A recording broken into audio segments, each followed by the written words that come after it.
POK will remerge with India. Is that possible? And bankrupt Pakistan is more dangerous to India and Indian economy. What do you think? अगर पाकिस्तान में situation ऐसा ही चलता रहा तो क्या Indian economy और stock market पे कोई इफेक्ट होगा? और ये रॉथस्चाइल्ड फैमिली कौन है? जैसा कि हम सभी को पता है कि geopolitics is one of the most important factor in stock market, so we must know every single fact which can affect the market. तो सब कुछ डिस्कस होगा आज के वीडियो पे। So hello guys, welcome to Chart Decoder, let's know the market. तो अभी पाकिस्तान में चल क्या रहा है?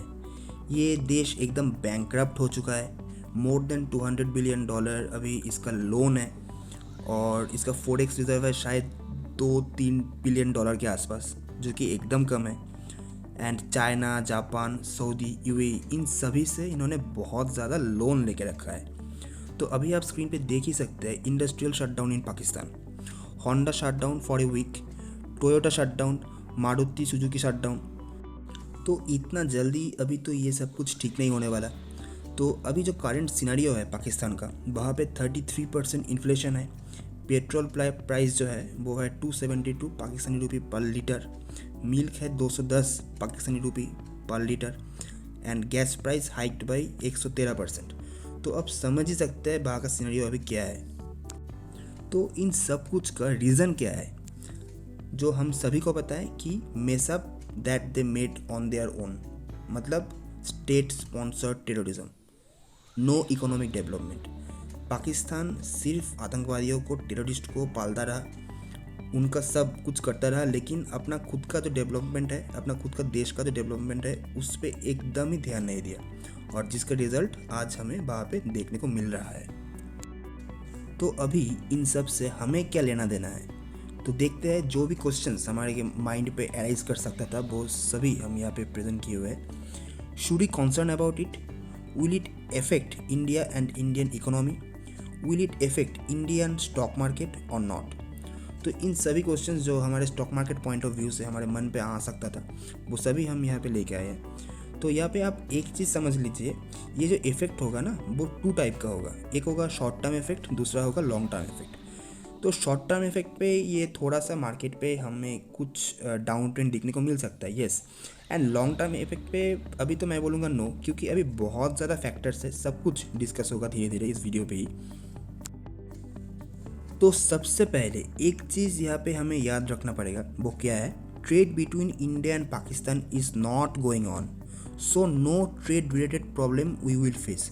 तो अभी तो कोई ट्रेड इंडिया पाकिस्तान के बीच में हो ही नहीं रहा, तो उससे कोई प्रॉब्लम हमें आने नहीं वाला। और क्या है? But we will face border related tension in adjacent states like Punjab, Rajasthan, Gujarat and UT of Jammu and Kashmir. तो भाई ये तो एकदम परफेक्ट है कि जो स्टेट्स एकदम पाकिस्तान से एडजेसेंट है, वहाँ पे कोई अभी क्रॉस बॉर्डर टेररिज्म हमें देखने को मिल सकता है, कोई अनरेस्ट वहाँ पे हमें देखने को मिल सकता है, जो कि आप यहाँ पे स्क्रीन पे देख ही सकते हैं। गुजरात, राजस्थान, पंजाब, जम्मू कश्मीर, इन सभी स्टेट्स पे और यूटी पे हमें कुछ अभी टेंशन टाइम देखने को मिल सकता है। तो उससे कोई टेंशन लेने की बात नहीं है, क्योंकि हमारे इंडियन आर्मी बहुत ही सक्षम है इन सभी से डील करने के लिए। तो भाई क्रॉस बॉर्डर टेररिज्म में इंक्रीज, लेकिन इससे डरने की कोई बात नहीं है। सिचुएशन अभी इंडियन साइड में उतना ख़राब नहीं होने वाला, ठीक है? तो सब कुछ अंडर कंट्रोल ही रहेगा। लेकिन यहाँ पे एक पॉइंट ऑफ कंसर्न ज़रूर रहने वाला है, क्योंकि पाकिस्तान एक न्यूक्लियर पावर्ड कंट्री है। तो अगर पाकिस्तान का हालत अफ़गानिस्तान जैसा हो गया तो उसके पास भी क्या होगा? जो न्यूक्लियर पावर आ जाएगा किनके हाथ में? वो तालिबान के हाथ पे। तो भाई ये तो अच्छा एकदम नहीं होगा। लेकिन देखते हैं इस मामले में क्या होता है। और एक चीज़ यहाँ पे हमें याद रखना पड़ेगा, क्योंकि न्यूक्लियर जो पावर होता है ना, जो न्यूक्लियर मिसाइल्स होता है, वो बहुत ज़्यादा असेंबल्ड वे में रहता है। उसका 3-4 पार्ट होता है, वो पार्ट असेंबल होने के बाद ही यूज़ किया जा सकता है। तो अभी उतना ईजी भी नहीं है।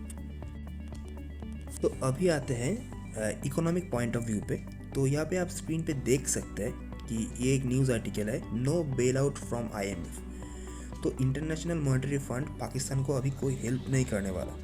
तो इस बीच क्या हुआ, एक वर्ल्ड बिलियनियर फैमिली है जो वर्ल्ड का one of the most billionaire, मतलब आप बोल सकते हैं कि ये सबसे वेल्दीएस्ट फैमिली में से है वर्ल्ड का, रॉथस्चाइल्ड।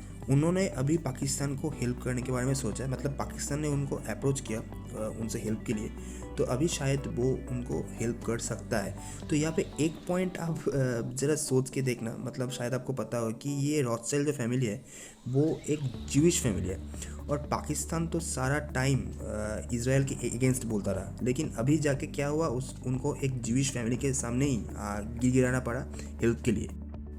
तो आप यहाँ पे जैसा कि देख सकते हैं कि एक ज्यूइश फैमिली पाकिस्तान का हेल्प कर रहा है, तो कोई ऐसे ही तो किसी का हेल्प नहीं करता है। यहाँ पे ज़रूर कोई अंदर का कोई पॉलिटिक्स होगा, कोई रीज़न होगा, वैलिड रीज़न होगा, कोई इंटरेस्ट होगा, उसके बदले ही ये फैमिली पाकिस्तान का हेल्प कर रहा है। तो आप समझ ही सकते हैं ये चीज़ उतना ईजी भी नहीं है जितना देखने को मिल रहा है। ऐसा भी हो सकता है कि अभी यूएस का और यूरोपियन कंट्री जो सब है उन सब का इन्फ्लुएंस से ये फैमिली अभी पाकिस्तान का हेल्प कर रहा है। तो सामने देखने को मिलेगा कि पाकिस्तान इन सब के बदले क्या कर रहा है, मतलब क्या दे रहा है यहाँ पे।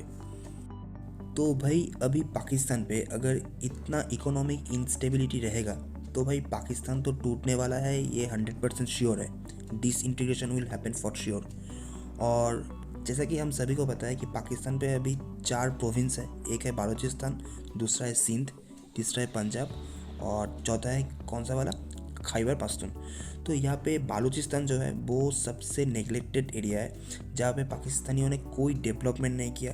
जो बालूच पीपल है उनके ऊपर बहुत ज़रा वो टॉर्चर करता रहा। और जो सिंध है ना, वहाँ पे क्या है, जो माइनॉरिटी मेजॉरिटी एरिया है, मतलब वहाँ पे मुस्लिम के अलावा जो और रिलीजियंस है उसका संख्या जो सिंध प्रोविंस है वहाँ पे ज़्यादा है। तो अगर बालूचिस्तान और सिंध, जिसका अलग होना पाकिस्तान से सबसे इजी होगा, अगर अलग हो जाता है तो भाई पाकिस्तान का तो भाई स्पाइन टूट गया।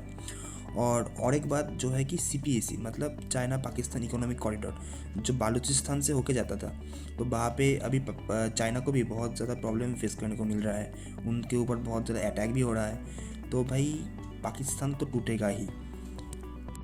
और अभी अगर UN की मदद से जम्मू कश्मीर पे वोटिंग होता है कि जो POK है, जो पाकिस्तान ऑक्युपाइड कश्मीर है, वो इंडिया पे ज्वाइन करवाने का, तो वहाँ पे वोटिंग पे तो अभी जीत इंडिया का ही होगा फॉर श्योर। सो यहाँ पे देखने वाली बात है क्या जो सामने क्या होता है। और 2024 में तो इंडिया में इलेक्शन भी है, लोकसभा इलेक्शन भी है। तो भाई अगर POK इंडिया पे आने का कोई चांस है तो ये चांस अभी है, तो जो होना है वो अभी होना है। द लिथियम इफेक्ट, नहीं ये कोई केमिस्ट्री का इफेक्ट नहीं है, ये हमने सोचा है कि ऐसा भी हो सकता है। हम सभी को पता है कि रिसेंटली जम्मू एंड कश्मीर पे लिथियम रिजर्व मिला है जो कि 5.9 मिलियन टन का है। तो उससे इंडिया का वर्ल्ड वाइड लिथियम रिजर्व के मामले में रैंक हुआ है रैंक 2 आफ्टर चिली। और हम सभी को पता है कि लिथियम के बिना अभी वर्ल्ड एनर्जी सेक्टर चल नहीं सकता। और US भी चाहेगा अभी चाइना से में जो उनका लिथियम बैटरीज लेने का जो डिपेंडेंसी है वो कम हो जाए और ख़त्म हो जाए। तो US चाहेगा क्या, वो इंडिया से लिथियम का स्मूथ ट्रांजिशन कर पाए। तो US लिथियम बैटरीज का स्मूथ ट्रांजिशन के लिए जम्मू एंड कश्मीर रीजन में शांति चाहेगा। तो पूरा यूरोप अभी इंडिया के ऊपर लिथियम के मामले में डिपेंडेंट हो सकता है। So in this time US can help India in getting back POK। और अगर US चाहेगा तो रीजन में टेररिज्म भी कम होगा, क्योंकि हम सभी को ये पता है कि पाकिस्तान को इनडायरेक्टली US बहुत हेल्प करता था। हम सभी को पता है 1971 में US ने इंडिया के अगेंस्ट अपना 7th फ्लीट भेज दिया था। उस टाइम इंडिया को हेल्प किया था कौन, रशिया। तो अभी और एक बात आप लोगों ने शायद देखा है टीवी पे कि एरो इंडिया शो में US ने अपना F-35 जो उसका 5th जनरेशन फाइटर जेट है उसको भेज दिया था। तो अब समझ ही सकते US भी चाहता है कि इंडिया का डिपेंडेंसी अभी रशिया के ऊपर से ख़त्म हो। तो अगर इंडिया का डिपेंडेंसी रशिया के ऊपर से ख़त्म होता है तो India will behave like completely independent. और US ये सोचता है कि अगर इंडिया का डिपेंडेंसी रशिया के ऊपर से ख़त्म होता है तो India will be the ally of US। लेकिन क्या होगा वो तो बाद में हमें पता चलेगा। तो रीजन में हम अभी शांति एक्सपेक्ट कर सकते हैं। तो आपको क्या लगता है कि इंडिया को क्या करना चाहिए? लिथियम आयन बैटरीज के स्मूथ ट्रांजिशन के बदले में यूएन में यूएस और वेस्टर्न कंट्रीज़ की सपोर्ट मांगना चाहिए पीओके में, तो फिर फेयर इलेक्शन होगा और उसके बाद इंडिया को पूरा पीओके मिल जाएगा। तो ये क्या हो सकता है? What do you think in this matter? तो इंडियन गवर्नमेंट अभी क्या करेगा वो तो हम पहले ऐसे नहीं बोल सकते, लेकिन एक चीज़ जो मुझे लगता है कि अभी अगर जो टेररिज्म के इश्यूज है ना वो कम होगा, क्योंकि यूएस और वेस्टर्न कंट्रीज सब चाहेगा कि अभी जम्मू कश्मीर में शांति हो, ताकि जो लिथियम आयन बैटरीज का है उसका स्मूथ ट्रांजिशन हो जाए। So in the end I must mention कि अभी नहीं तो कभी नहीं, शायद अगले 1-2 साल के अंदर हमें पीओके हमारे बॉर्डर के अंदर दिख सकता है, जबकि पूरा कंप्लीट मैप होगा हमारे देश का। तो every Indian, every one of us is waiting for that day. So बहुत कुछ डिस्कस हुआ, शायद आपको ये वीडियो अच्छा लगा है तो फिर ज़रूर लाइक बटन में प्रेस कर दीजिएगा।